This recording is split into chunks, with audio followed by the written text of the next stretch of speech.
Asian stocks saw modest gains Friday as traders awaited news on the U.S. job market and a looming scheduled American tariff hike on Chinese goods. Treasury yields steadied. Shares pushed higher in Hong Kong, Shanghai, and Sydney, though gains faded in Tokyo. U.S. and European futures ticked higher on reports China is handling requests for tariff waivers on American soybeans and pork. China has started to process applications for some domestic companies to exempt their purchases of U.S. goods, including soybeans and pork, from retaliatory tariffs, Chinese Finance Ministry said in a statement on Friday. Chinese firms have purchased a certain amount of U.S. goods based on the country's needs, and the ministry is working to exempt tariffs resulting from the trade war on those goods, it said. American and Chinese negotiators have signaled that they may be drawing closer to agreeing on phase one of a broader accord that would resolve the trade dispute.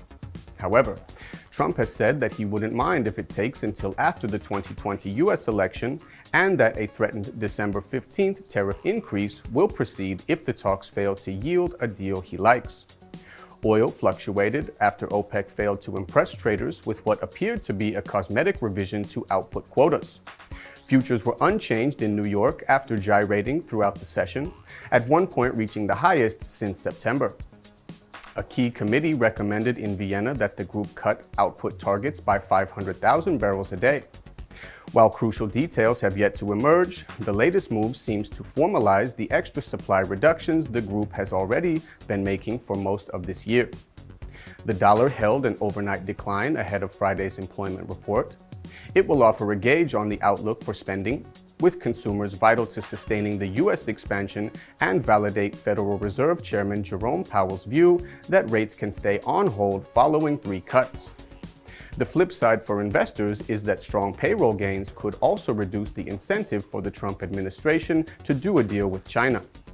U.S. Labor Department figures are expected to show Friday that about 183,000 workers were added to non-farm payrolls last month, one of the highest forecasts this year, with the jobless rate holding at 3.6%. Average hourly earnings are projected to grow 3% year on year, same as in October. That's all for today. Thank you for watching. Subscribe to our channel to track the market pulse and get the latest economic data.